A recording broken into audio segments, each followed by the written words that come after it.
আমাদের গ্রামে নামাজে জোরে আমিন বললে অন্যরকম মনে করেন। এই ক্ষেত্রে আমার করণীয় কি? আপনার করণীয় হলো সবর করা, ধৈর্য ধারণ করা, চুপ থাকা। আর কোনো করণীয় নাই। আর ঠিকঠাক মতো আমিন জোরে বলবেন, এটা চালাই যাবেন, কিন্তু কারোর কিচ্ছু বলবেন না। আপনার কাজ আপনি করবেন, ঠিক আছে? কারণ মানুষ এটাকে অস্বীকার করছে বা আপনাকে বাধা দিচ্ছে, আপনি আমিন জোরে বলবেন না, কারণ মানুষ মনে করতেছে এটা ইসলাম বিরোধী কাজ। সে সওয়াবের নিয়তে আপনাকে বাধা দিচ্ছে, আপনাকে এটা বুঝতে হবে। সে বুঝছে এই লোক কোত্থেকে আসে, এটা ইহুদি না খ্রিস্টান, আমিন জোরে কয় কেন? এই লোক ইসলামের ক্ষতি করতে আছে, সে সওয়াবের নিয়তে আপনার বিরোধিতা করতেছে, আর আপনিও সওয়াবের নিয়তে এটা কইতে আছেন। দুইজন নিয়ত ভালো, কিন্তু একজনের তরিকা ঠিক, একজনের তরিকা ভুল। আপনার তরিকা ঠিক আছে, কারণ নবীজি প্রত্যেক নামাজেই আমিন জোরে বলতেন।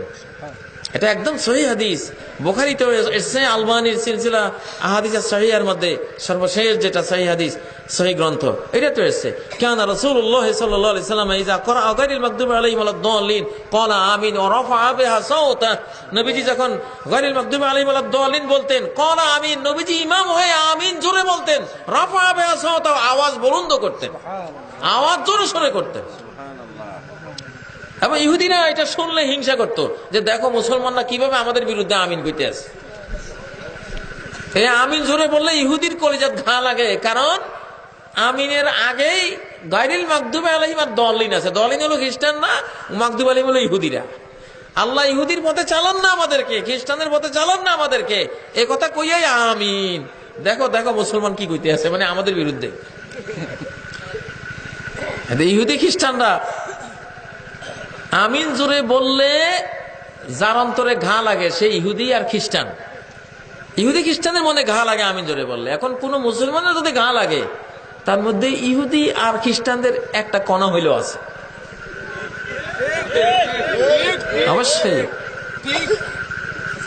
কারণ আমিন জোরে বললে ঘা লাগবে অবশ্যই ইহুদির অন্তরে, অবশ্যই খ্রিস্টানের অন্তরে। কারণ মাগদুব আলাইহিম হলো এবং আর দাল্লিন হলো, তারা দুই গ্রুপ, তারা দুই গ্রুপ। ওই দুই গ্রুপের পথে চালান না, আনাম তালাইমের পথে চালান, নবী সিদ্দিক শহীদ সালেহিনদের পথে চালান। মাগদুব আলাইহিম দাল্লিনের পথে নয়, কথা বলে আমিন বলা হচ্ছে। অথবা ঘা লাগলেই বুঝতে হবে আপনার ভিতরে জাহালাত আছে, এবং এই জাহালাতটা ইহুদি খ্রিস্টানদের ফাইন্দাহু শাবাহুম মিনাল ইয়াহুদি ওয়া শাবাহুম মিনান নাসারা।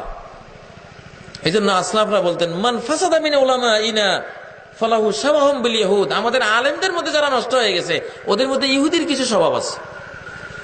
আর আমান ফাসাদা মিন উব্বাদিনা, আমাদের ইবাদতকারীদের মধ্যে যারা নষ্ট হয়েছে, এদের মধ্যে খ্রিস্টান সন্ন্যাসীদের কিছু স্বভাব আছে।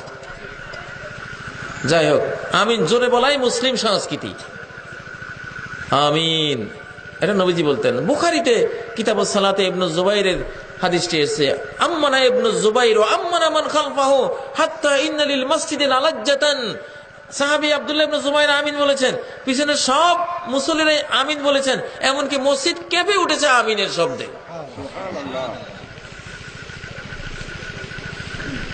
মুসলমানের আমিনকে ইহুদিরা ডরায়, আর কে ডরায়? খ্রিস্টানরা ডরায়, যে এই আমিন যদি কবুল হইয়া যায় তা আমাদের সর্বনাশ। ঠিক কিনা? এটা তো ইহুদি খ্রিস্টানদেরকে প্রভাবিত করার একটা বিরাট আমাদের হাতিয়ার। অতএব আমিন জোরে এই কালচারটা চালু হোক। আপনি গালিগালাজ শুনেও আপনি পাগলের চিকিৎসা যে করতে যায়, তারা কিছু কিলঘুষি খাওয়াই লাগে, এটা সমস্যা নাই, আপনি সবর করবেন ইনশাআল্লাহ, এক সময় আপনি বিজয়ী হবেন।